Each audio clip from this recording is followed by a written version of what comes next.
Hey folks, how's it going? I've been playing Arknights for a few days now and I've been really enjoying it, so I thought why not, let's make a video about it. The game is a tower defense game, just instead of towers you place down operators, which are mostly animal girls in tactical gear, so what's not to love about it? They all come with different classes and roles and different rarities. Mission wise you've got your main story maps, your supply maps where you farm for XP or money, your cheap maps where you farm for promotion materials, as well as an annihilation mode in which you are required to kill 400 enemies in a single sitting. As for the gameplay itself, you've got your enemy spawn points for ground and aerial units and the point you need to defend.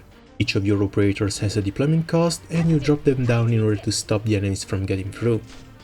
Each of your operators has a different set of skills, some of which need to be manually activated, for example her AoE heal. And we can speed things up since this map isn't so hard. Much like your characters, the enemies also come in many different varieties. Here we've got a couple of snipers who are going to target ranged units, as well as fast moving wolves coming from the left and aerial units spawning from the two smaller points on the top. Once the unit counter on the top reaches 0, the mission is done. Once you're done with the stage, you can save your lineup for the auto-deploy, which is the autoplay. One nice thing about the autoplay is that it doesn't rely on any artificial intelligence, it just keeps in mind which unit you've placed when and where and repeats the process. Should you need to, you can take over the auto-deploy at any time. If a unit dies before its time, or if some unit cannot be placed due to a change in their deployment cost, there is going to be a message telling you there is an error in the auto-deploy. Otherwise, the mission is going to continue smoothly until the end.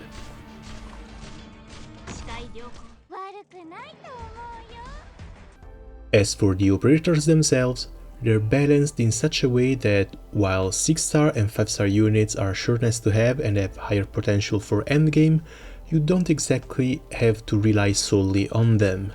Leveling up and promoting 3-star units is extremely cheap. Fang here, for example, is a 3-star vanguard.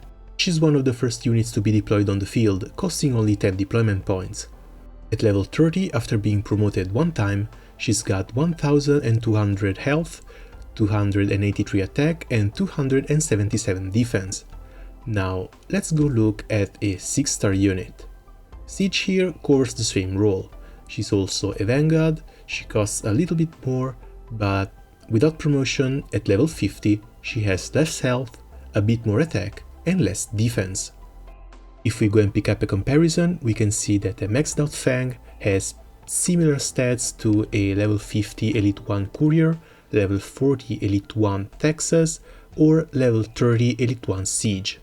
Sadly for her, that is her maximum potential. Everyone else has access to an Elite 2 and a lot more levels above that.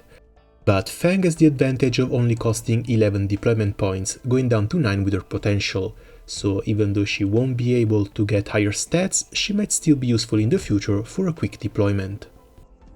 When you promote a unit, units above 3-star gain extra skills and passive abilities.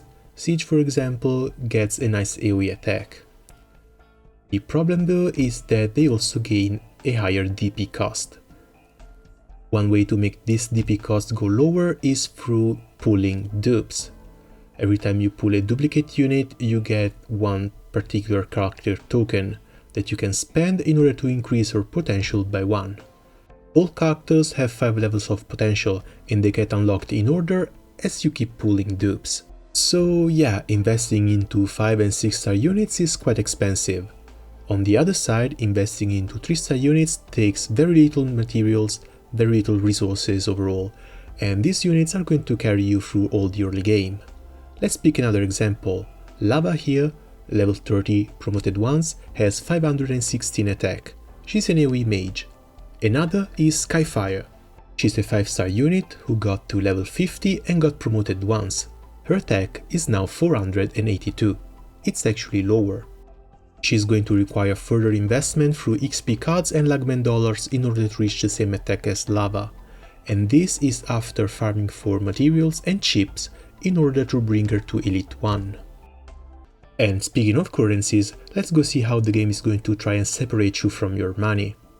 As far as prices go, Originium is the premium currency of the game, and these are the only packs that have some insane prices on them.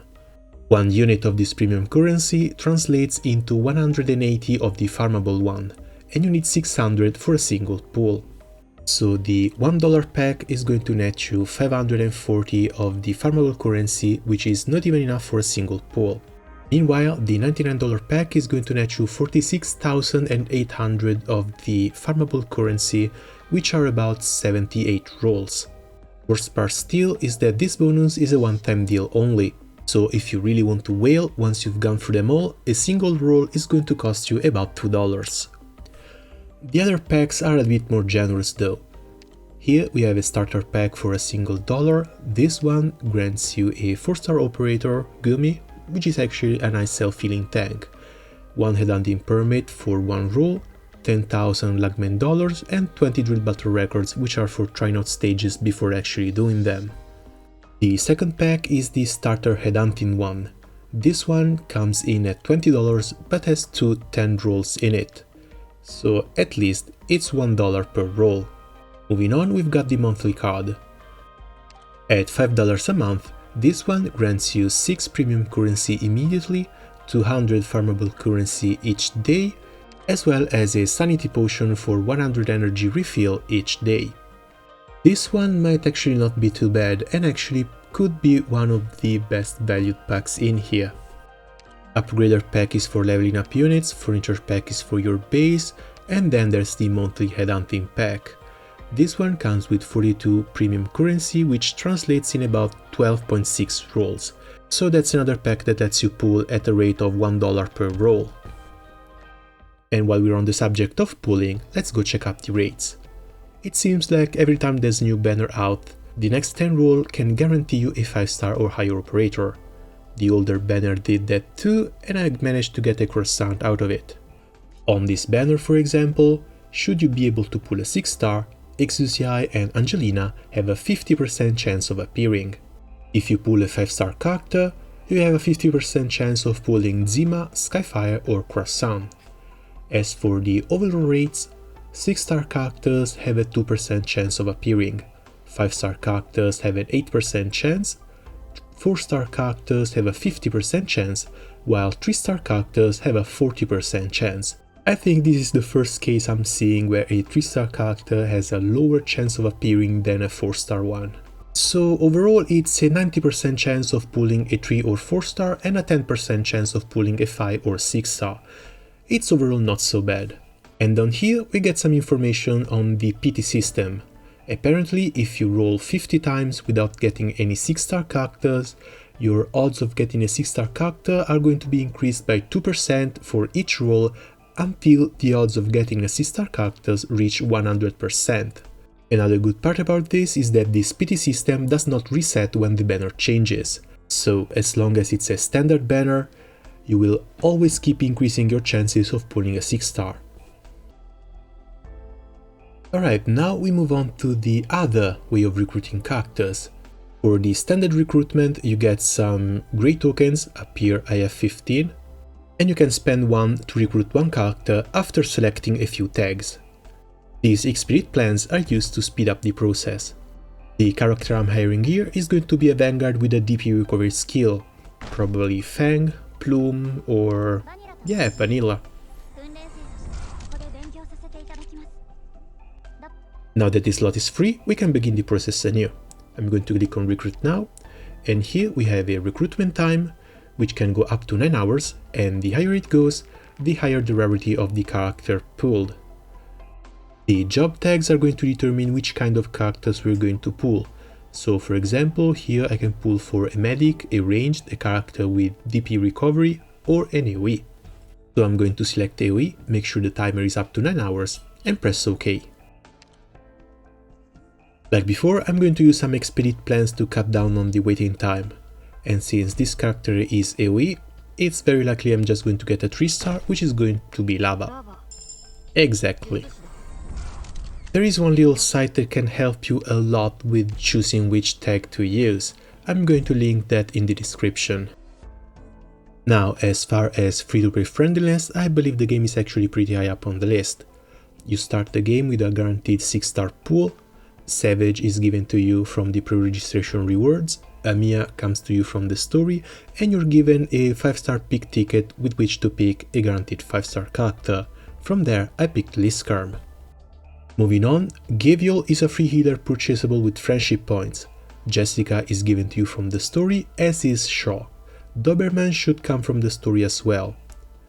After that, there's Courier, who is purchasable from the same shop as Gaviol, and then of course there's all the 3-star units which will pull ad nauseam from the recruitment. And speaking of this shop, here is the credit store. You get some friendship points every day, you just claim them, and there in the top left there's the free character. That one rotates between Gaviol and Courier. So today I'm going to buy one promotion level for Gaviol, tomorrow one for Courier. In the bottom left you can check your progress on both characters. Moving on, we've got the certificate shop. You get commendations and distinctions for pulling duplicated units. Commendations are a bit more common since they come from pulling 3-star duplicated units as well. Distinctions are a bit more rare, you get them from pulling new units or duplicated 5 and 6-star units. Here we have a 6-star character for 180 distinctions and a 5-star character for 45 distinctions. These ones rotate on a weekly basis, so it's better to keep an eye out for them. Lastly, shop vouchers. You get these from daily missions, weekly missions, and they're farmable from a specific stage. Here you can buy Quora, which is a very nice 4-star tank, and F-Eater, which is a pusher character for 600 points. So far I think I'm about 1 week into the game. I've been having quite a lot of fun with all the new maps and new mechanics that the game keeps throwing at me, and I guess I just want to see where this leads. I'm not really sure if I'm going to make more videos about Arknights, but in case I do, I think I'll be treating them the same way I treat my Granblue videos, as a sort of diary of my journey into the game. I might try some challenge modes with just 3-star characters though, those seem fun. If you've been playing the game and you want to add me to your friend list, I'm going to leave my ID on the screen. Other than that, I guess that's going to be it for me for the moment, and I'll see you guys around soon. Ciao!